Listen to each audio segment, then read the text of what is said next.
AEW's Dynamite Homecoming was one of the most amazing shows I have ever witnessed. But also, we're going to review three past events by two different promotions, two by Tokyo Joshi Pro Wrestling and one by Dragon Gate. Finally, I haven't done a Dragon Gate for a while. I'm very sorry I haven't done that for you guys, but as I would say, better late than never. But right now, let's just keep moving forward what we got on this latest episode of the Leader Wrestle Zone.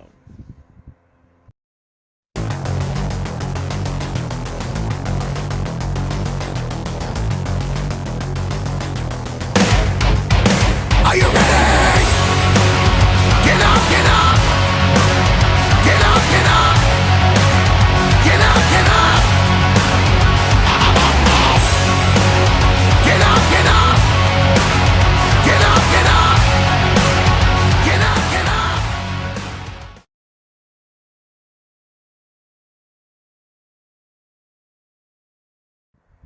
Welcome everybody to Deleted Wrestle Zone, all things that is pro wrestling with AEW, NXT, New Japan Pro Wrestling, Impact Wrestling, the National Wrestling Alliance, various promotions, wrestlers, matches, and championships. I'm your host, Gerard here. So let's begin with the latest AEW Dynamite on Homecoming, or as JR would always say every Wednesday, is Wednesday night, and you know what that means. So, we opened up with one of the Labors of Jericho Chapter 3, where he faces someone from his past, and I'm talking about the Juice himself, moving to grow. The idea is this match was more of a design way to MJF to avoid not the challenge Jericho. He did the same thing to Cody, but however, MJF made it clear that the only way he has to make a pinfall is to go on top of the turnbuckle, something that Jericho wouldn't normally do. Basically, each challenge is a bit more different than the recent one. So, Jericho really tried to find a way to win, but referee Audrey Edwards reminded him he had to go to turnbuckle. But one thing, the way it ended is he got off the turnbuckle and gave a Judas effect, and that's how he pinned Juventud Guerrero to win the match. However, the party was actually cut short with the sudden attack of Wardlow, who is in fact a member of the Pinnacle and MJF's, muscle. So MJF decided that the next labor is going to be Wardlow, and for himself, he wants to play the referee to ensure things go his way. He said that he will call it down the middle, but we all know that's not true. He wants to ensure that Jericho will never challenge him. He's trying to break him.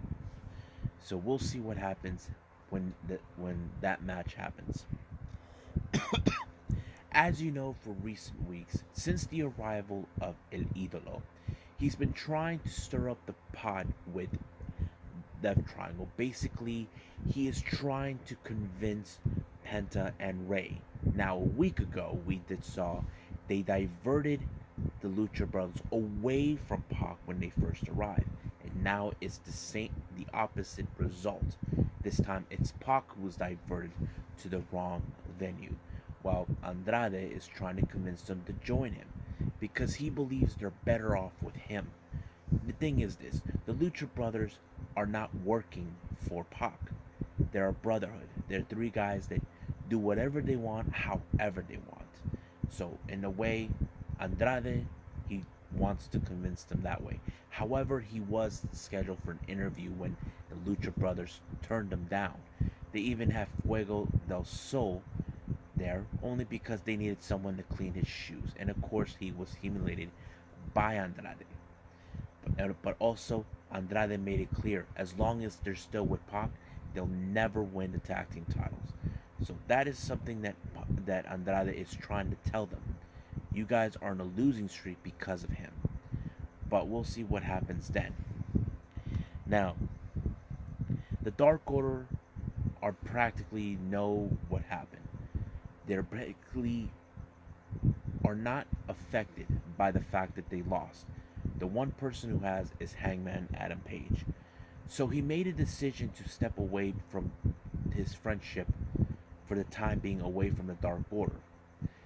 And apparently they were trying to convince them that they're better than this, that they know they can get back on the high horse, but Hangman had decided not to. However, as we know, the Elite, in the other hand, has been happy that they got rid of them, that there will be no challenges. However, the Good Brothers decided to put their Impact Wrestling World Tag Team titles on the line against the Dark Order. That's going to take place in the following week. However, there's no challengers for both the AEW World Title and the Tag Team titles. But Hangman showed up in the ring to pull off what's on his chest. Basically, there was something he wanted to say. But Kenny believed that he was trying to rejoin the Elite. They believe that he is dead weight, that he's nothing but a loser. But Hangman tried to fight it off. Even the Dark Order tried to stop it, except Uno and Stu Grayson made it perfectly clear this is his fight. Now, you're probably saying, but why would they let them? Think about it. What happens if this happens? What if Hangman does get his title shot against Kenny, but he beats Kenny in a way that's more honorable and memorable? For Kenny, if Kenny would have lost the title in that fashion, he would question, what does Hangman have, the reason he won? But he will also consider it a fluke. But that's another conversation for another time. Now, this match was sort of set up during AEW Dark. We had Daniel Garcia teaming up with 2.0, formerly known as Everrise by, what's their names? Matt Lee and Jeff Parker. Now, they had different names at the time, but they were facing off the most top dogs ever. We had Darby Allin being accompanied by Sting, teaming with Eddie Kingston and Jon Moxley. It was a pretty good match, but the best moment for me is one of the 2.0s. He got in front of Sting, being a fanboy, but he did not witness the oncoming traffic made by Darby Allin. And it was Darby Allin who ended the match with the coffin drop. And that was a pretty good match to watch. Now, tensions are now rising with Team Taz and Brian Cage. Now, there's that story that we always know. There's two sides in every story. Brian Cage has one side, Team Taz has the other. What is the difference? Brian Cage felt, I didn't ask for this belt or anything. So basically he felt he was being used or something like that. Because if you recall, Hangman Page told him that if Team Taz would have interfered, it would not have been a good match. To prove he is not man enough to challenge me one-on-one. So basically, that is how this whole thing started. So basically, this is a feud about who is telling the truth, telling their side of the story. But we'll see what happens then. Now, Christian Cage was set up in the match against the Blade. As you know, this happened because he got brass knuckled in the face by the Blade the last time. But however, as you know, the Bunny got involved. But apparently, her opponent of the night, Layla Hirsch, showed up to give a helping hand. And however, the Blade could not get the job done, and Christian Cage put him in the whatever he calls it, and put him in the 1-2-3. However, he wanted to repay Layla Hirsch with the same kind of gratitude for him to be by her side. But however, she did stated she has best friends. And we'll get to that in a bit. Now, as you know of what happened, the feud between FTR versus Santana and Ortiz is far from over. Last week was what happened the last time we saw that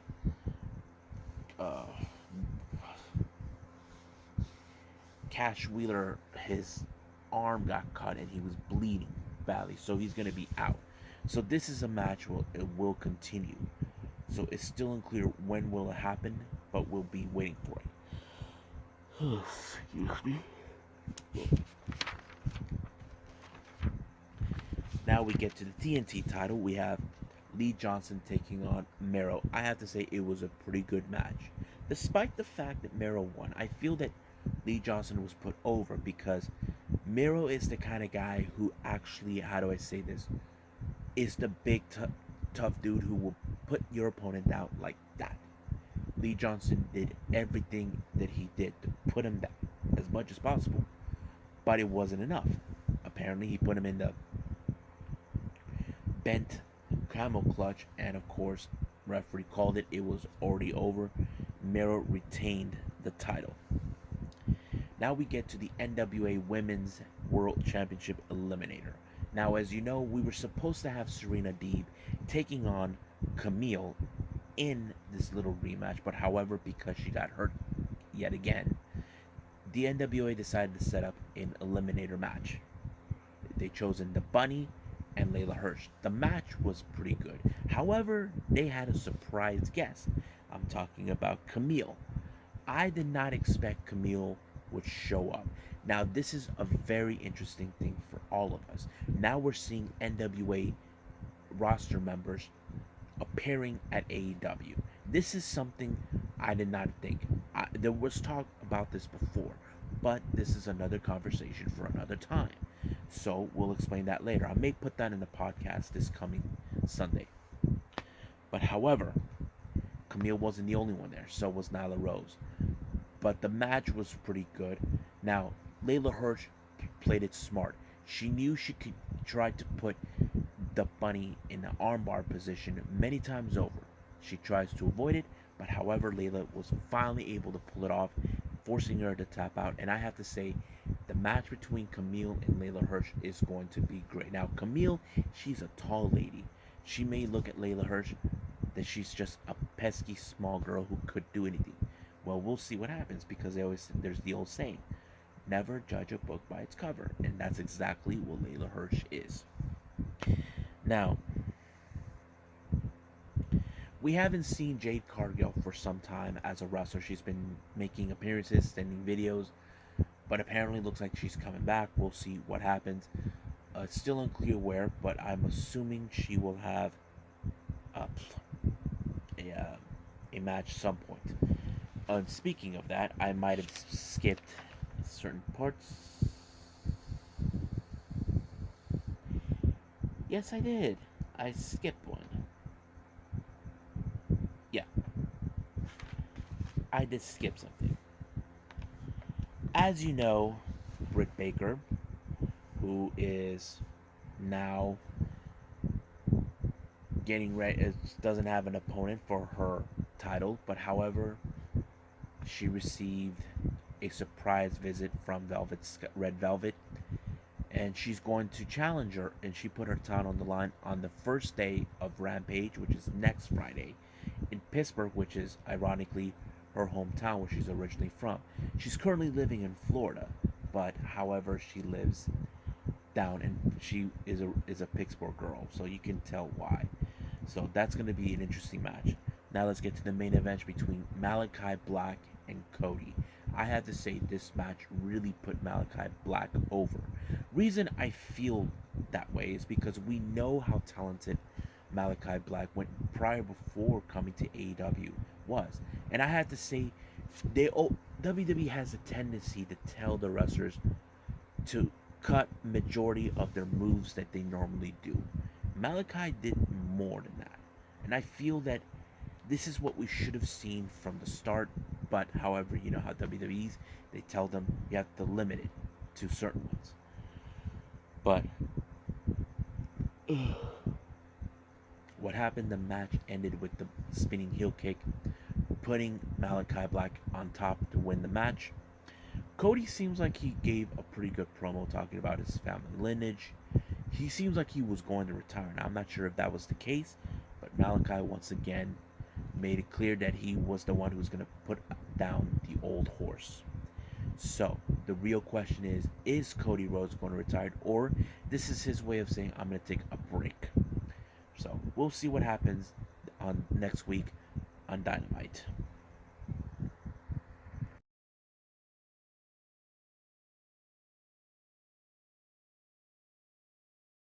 Okay, so it's been a while since I reviewed a Tokyo Joshi Pro Wrestling event. This one took place this past early in On May 4th. This one's called Yes Wonderland, and they had three championships matches on the line. We even had a number one contenders match and some three pretty good matches that they set up. First match, we got Moka Miyamoto teaming with Mahiro Kiri taking on Aruna Neko and Palm Harajuku. Now, this is a very good match because it was really fun and interesting. But normally, these are the girls who are mostly in the bottom, who are not yet elevated that much, but they're good wrestlers to watch. It was pretty good. However, I did not expect with Neko and Harajuku to pick up the victory, but it was a good match. I'm not gonna lie about that. Next match, we got Raku teaming with Marika Kobashi and Nao Kakuda taking on Bakuretsu Sisters, consistent of Yuki Anio and Nodaka Temna teaming up with the resident superhero, Hyper Misawa. It was a really, really fun match because I have to say I'm a big fan of the Bakuretsu Sisters. They are one of the most heavy hitters tag teams in Tokyo Joshi Pro.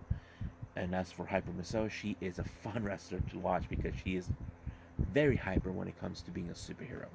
And of course, it was Temna who picked up the really strong victory when she pinned, what's her name? Naoki Kuda. So it was good. I like it. Then finally, we got this one, I have to say, is one of the most interesting matches. We got Maki Ito, the cutest girl in the world, teaming with Arisu Endo taking on Miyu Watanabe and the debut of Yuki Arai. Now, this is a very interesting match because if you guys know the history of Maki Ito, she is a former idol. If you guys don't know what that means, idol is like they're like a part of a girl group band, kind of like the Spice Girls or something like that. However,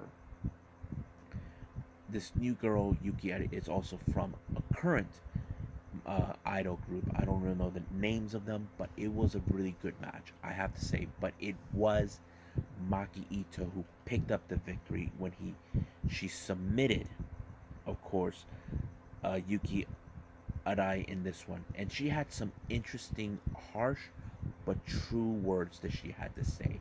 You see, Maki Ito was like her. She was on receiving end of losing matches, but she believes in Yuki Arai, saying, I may have beat you here, but I know you'll be strong, and I'll be waiting for you." Now Yuki knows this is not the kind of match she expected, but she will be strong. So I have to say this is one of those most interesting matches, but also one that you cannot ignore. Now the next match is a number one contendership for the Princess of Princess titles. It was a three-way match.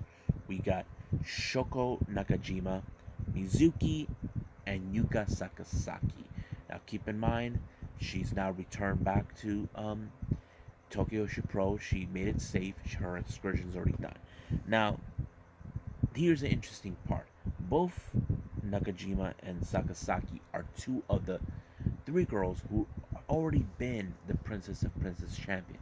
Mizuki hasn't been, so don't know why they're holding it back. But this was a very interesting match because there is a little factor. Mizuki and Yuka Sakazaki are part of a tag team known as the Magical Sugar Rabbits. Now, there are times they will team up or they'll face each other. Depends on how the match will proceed. But it was a very, very interesting match to follow. And I did not expect Yuka Sakazaki being the one to win. However, whoever wins the main event for the Prince and Princess title will face that same person at Cyberfight Festival, which took place already, but we'll get to there soon. The next match we got is the International Princess title. We have the number one, the challenger Hikari Noa taking on Yuki Kamifuku. This is an interesting match. Kamifuku has been more of the longest reigning champion for 6 months. She won that title due to the fact that it was vacant for a while because the last champion before that was Thunder Rosa, but she couldn't defend the title no matter what.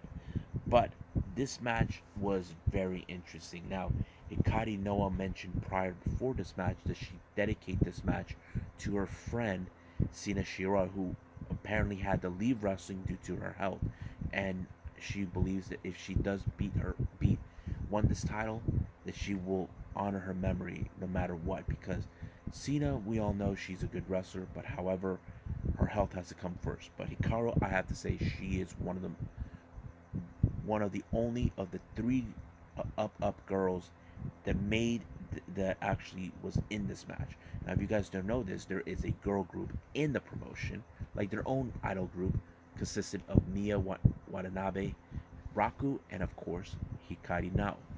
But I was surprised that Hikari Nao won the match. I did not expect it. I would have assumed Kamifuku was going to win, but it was a really good match. I enjoyed it. Now we got the Princess Tag Teams Championships. We have the challengers B-Stars, consistent of Zuzumi and Mirai Mayumi, taking on Neo Bishiki-gun, consistent of Mei Saint Michelle, Mei Saruga, and Saki-sama, Saki Akira. So basically, this is one of those matches where B-Stars put themselves on the map for a challenge. But however, you know the tactics with Bishiki-gun, Mei Saruga with her little that's how she always wins. And I knew for a fact there was no way the Bishiki-gun is gonna drop the titles. They had to find a much stronger tag team to do that. But I have to say, I'm glad that they retain the titles, but it is what it is. We'll see what happens down the line. Now we get to the main event, the Princess of Princess Championship. This match was set about a month prior to that. You see, in the previous event, the champion Rika Tatsumi defeated Maki Ito, but however, she called out Maki Ito's buddy Miyu Yamashita. 3 years ago, Rika lost big time to Ya. Now she believes that she's stronger and that she will beat her once and for all. And of course, she accepted the challenge. And I have to say, was it foolish out of Rika to do this? I have to say yes, because Yamashita is one of the most popular wrestlers in Tokyo Joshi Pro. Even the AEW fan base would have loved to see her in the AEW Women's World Championship elimination tournament that took place back in February. But whatever the reason is, I hope we get to see her soon. But I was glad that Miyu Yamashita won. However, she became the first ever three-time champion. She did give out a good promo. Don't know what she said, but however, she's fully aware of her next challenger, which is Yuka Sakazaki. So this is now a battle of who is the best. And we'll see when that happens. And I will keep up to what's going on in this promotion. But for now, let's keep moving forward with the next Tokyo Joshi Pro Wrestling event. I think that is the Spring Tour Silver Bullet.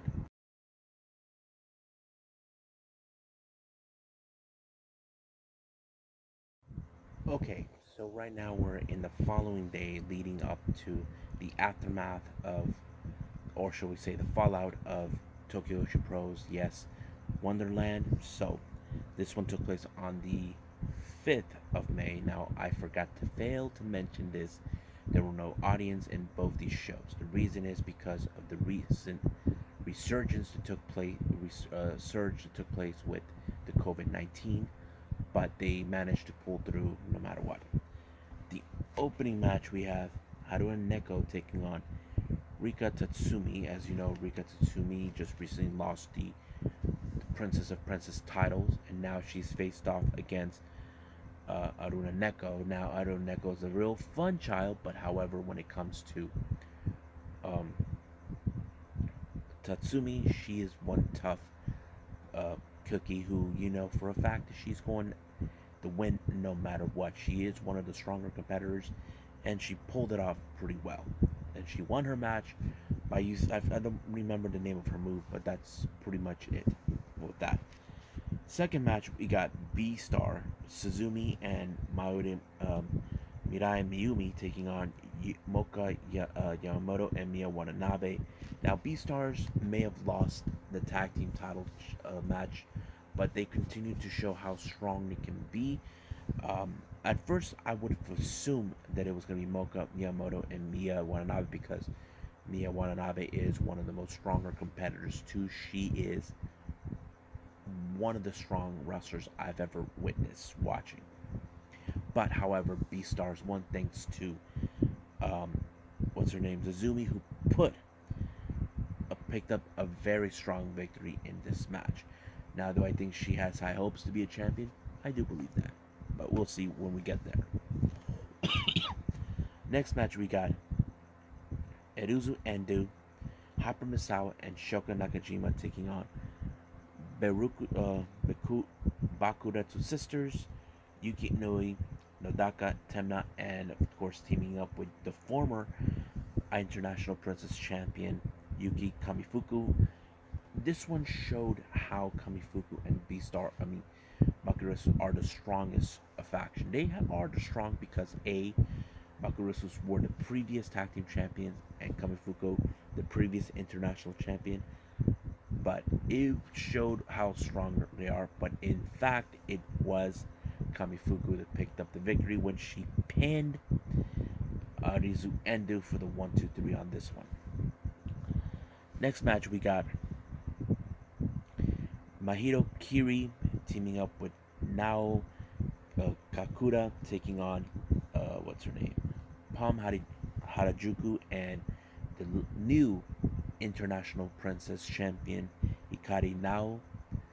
Noah, I have to say, it's another good match to show Hikari Noah is now getting a bigger push now that she is the International Princess Champion.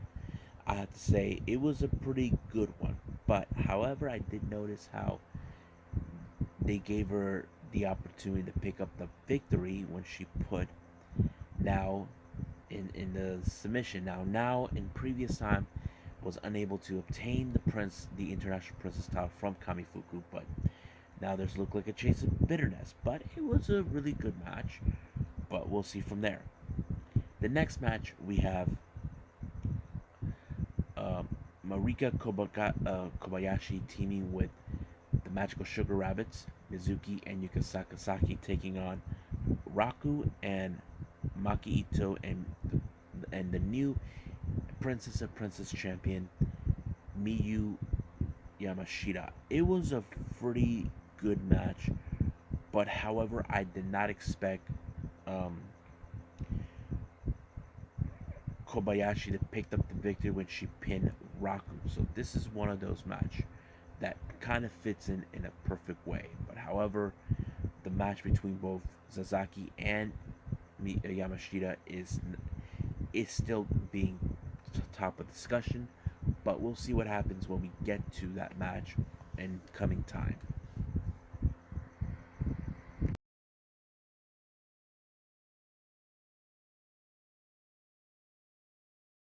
Okay, so it's been a while since I did a Dragon Gate. I think it was been a month. So right now we got one of their latest events. Now I want to apologize. There were certain events that I might have missed, or those that would have been taken off. So I'll apologize in advance for all of you guys if you guys are into Dragon Gate. So right now we got Glorious Gate Day 3. This took place in early March, so I'm a few months behind, but I'll catch up eventually. Now, recently there was a new faction that was being formed by Dragon Kid, Yamato, Kaosuke Okuda, and of course Benkei. Now the name was not yet been foretold until now. The name of this new faction is called High End. Now I don't know why, but it sounds pretty interesting. However, all members are involved in their in their matches on the card. So let's start from the beginning all the way to the end. First match, we got the Natural Vibes, UT, Genki, Ariguchi, Suzumu, Yokosuka, and KZ taking on Yusuke Santa Maria, Gamma, Shuji Kondo and Don Fuji. Now, this is a very interesting match because you got some of the younger wrestlers taking on the much veteran wrestlers, like, of course, um, Gamma, Kondo, and Fuji, and that kind of fits in well. But however, it was KZ who picked up the victory for Natural Vibes, and this is going to be an interesting thing to continue watching. Excuse me. But we can expect a whole lot more with that. So there is a chance we may see Natural Vibes expand more. Right now, this is who they got. So, but however, Gamma and Fuji are not happy that they lost, but it is what it is. Next match we got the Double Dragons, Bokutimo Dragon teaming with Ultimo Dragon taking on Red, Diamante, and Kazuma Sakamoto. Now this match, Red has history against Ultimo Dragon. They've been trying to get rid of him for months, ever since he came back last year. But however, this time it was Diamante who picked up the victory. However, if you guys know this or not, Diamante was speaking in Spanish, no Japanese language. But Timo had this to say. He wanted to know, what did Diamante say? It turns out that Diamante is challenging for the mask versus mask. But the real question is, who did he was referring to? Was it Timo or was it... Now, I couldn't make out because the volume itself was really messed up. But Ultimo Dragon did state that it was Timo. Now, Timo doesn't think it was him, but we'll see how that goes, because I thought it was funny. Next match is a four-way tag team match. We got first team, Kenshido Ira teaming up with Yasushi Kanda, taking on the newly formed high-end faction, Keisuke Okada and Benkei, taking on Takashi Yoshida and Masakai Mochizuki and RAD's BB King and Hayo. Now this is a match where it could lead to implications for the tag team gold. And during this time, RAD's BB Hulk and Kai are the Twin Gate champions. However, it was Arai who picked up a fast one, winning the match for his team. But however, Benkei was not happy that this has ended. He does not want no challengers whatsoever. However, his upcoming challengers is none other than his former teammate Takashi Yoshida and Masaki Mochizuki. So the real question is, can they pull it off? Well, we'll see when we get there, when we cross the bridge. Next up is a 8-man tag team match. We have the only 3 members of the faction known as Masquerade, Jason Lee, Kota Minoura, and Shun Skywalker. While Dragon Dai and Estrella were not there, so they had to pull up the weight on their own, but they teamed up with Kagetora, taking on RAD's Dai Inferno, Hip Hop Kikuta, Ita, and Kato Ishida. Now, Kato Ishida at this time was chasing for the Open the Dream Gate Championship that Shun Skywalker had at the time. Now, Ishida and Shun Skywalker hated each other for a long time. He wants to prove that Shun Skywalker is a fraud. Reason he wants to do that, because he believed there was no way he could have beat Eita. But however, in this match, it did prove how wrong he was. Shun Skywalker fled Dragon Gate and he disappeared, headed to Mexico. But now Ishida is started to consider, is he the same Shun Skywalker they remembered?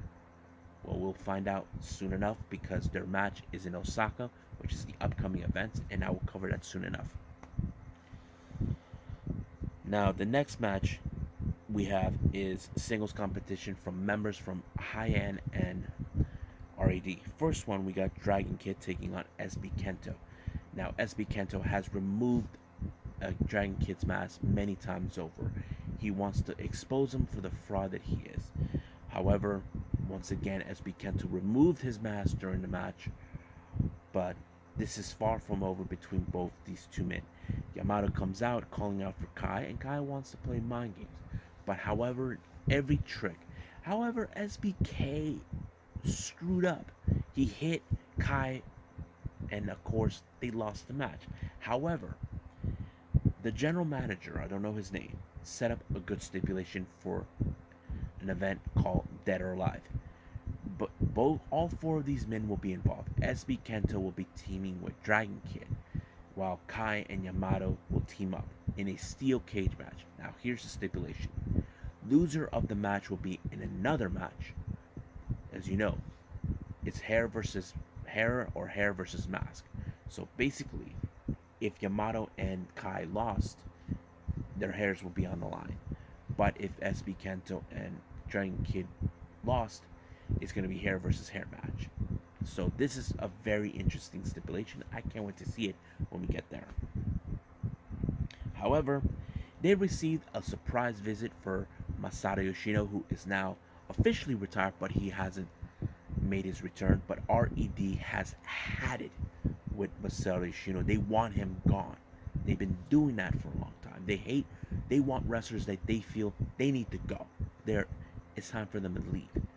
However, Naruku Doi came back officially to Dragon Gate, so this time he's getting a little payback to RED because it was them that put him in the shelf for months, messing up his elbow.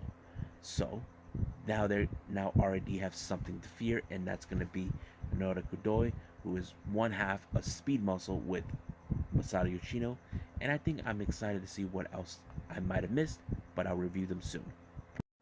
Well, I hope you guys enjoy this episode, me reviewing the past events from Tokyo Joshi Pro and Dragon Gate. There'll be more to come as soon as possible. Like I said, I'm trying to catch up with the events that I might have missed. I'm still behind on certain ones, and there's videos that I may not be able to see, but I apologize for that because I'm using watchprowrestling.com to keep up with those. However, for the upcoming episode, we got, of course, the NXT UK Impact Wrestling, but I'll throw in a little DDT Pro Wrestling event called Be Ambitious. This took place in early April. I can't wait to review that. However, I may or may not throw in another video depending on my time I have because of other commitments I have, but we'll see what happens then. If I have time, great, I got it. But however, I want to put out this ready. There's more interesting stuff going on in AEW. As you know, Rampage will be debuting the following Friday. I can't wait to see that. And there's other things going to be taking place as well. But for now, I'll see you guys in the next DWZ time. Same DWZ channel. I must bid all of you adieu. So goodbye. Mwah. And have a nice day. Bang.